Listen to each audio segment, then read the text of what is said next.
Viewers and subscribers, you're welcome back again. I'm not going to say too much because Farotimi had said it all. This guy had ripped Tinubu apart, talking about people who are touting him to go on exile since Tinubu won election. His response, now explosive. Take a look at this. So many times that I'm thankful for the opportunity to perhaps explain it so that the idiots who have continued to assume that I have broken my word would be clear. I said if he won the presidency, I'll leave Nigeria on exile.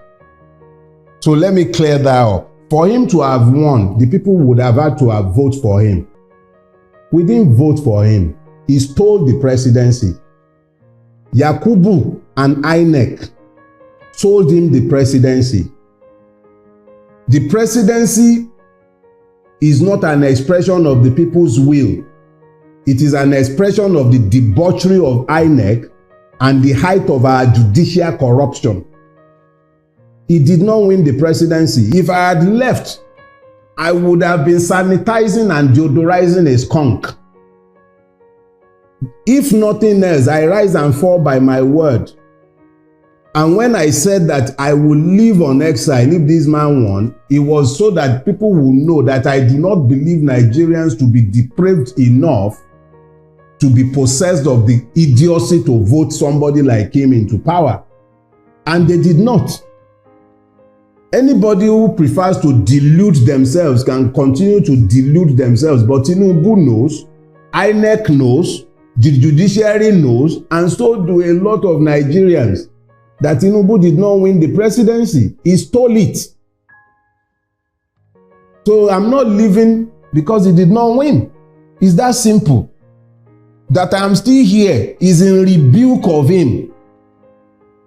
It actually cost me a lot more to stay here. It's not just the multiple level of danger that I face on a daily basis by remaining in Nigeria. Because if they will be planning my murder 3 years ago when they were not in power, one of his goons in Lagos State was the one sat at the head of the plot to kill me.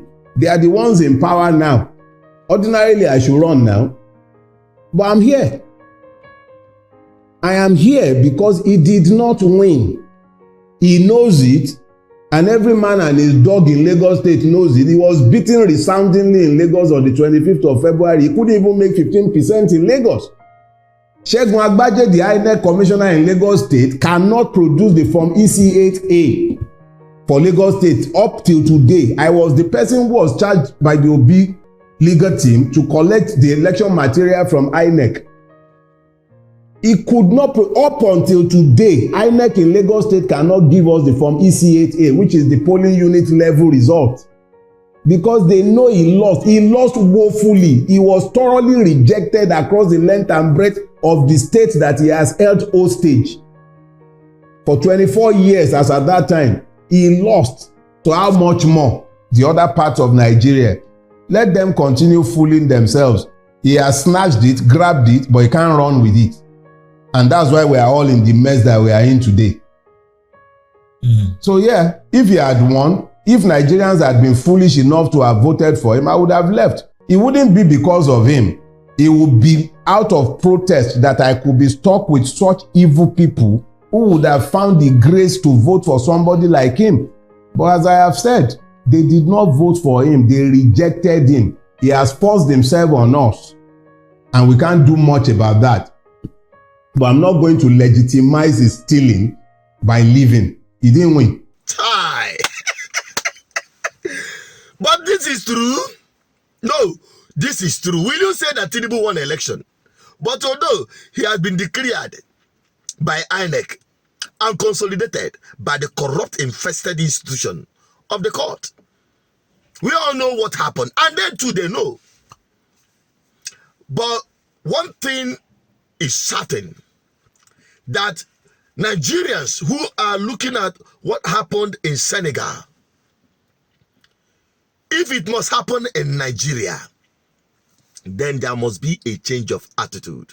Your mentality must change. This issue of anytime that is the election, they will start selling you ethnicity. their turn, or our turn.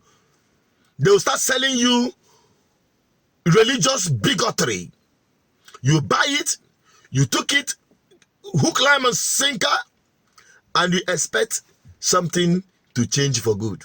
That was how Nigerians embraced the change. They never asked which kind change. And today, Nigerian people life don't truly change. If they want something that happened in Senegal to happen in Nigeria, then it's about time they change their attitude. That is where the real change will happen. Because what you're having in this country, if you like, call me anything, one Nigerianist, or as long as you have been looped into this country, whether you like it or not, denying it is deceiving yourself. We are Nigerians by citizens. Don't ask me if it is willing or by force. We are coerced. Yes, we have been conscripted into Nigeria, and that is the reality of the time we are living today. Until otherwise, which must take due process, then we must all engage in liberating ourselves. Abia State is a typical example of our message. Abia State is a typical example of the revolution we have been seeking. Look at what is happening. Ask yourself, if they had boycotted the election, would they be enjoying what they are enjoying today from OT? The answer is no. The same is also applicable to other states in the southeast and across Nigeria. The message of ballot revolution is a message of liberation, and that is where the freedom of all indigenous people in Nigeria will start from. To liberate Nigerians from the hands and shackles of bad governance. What's your take on this? Drop it on the comment section. Bye-bye for now.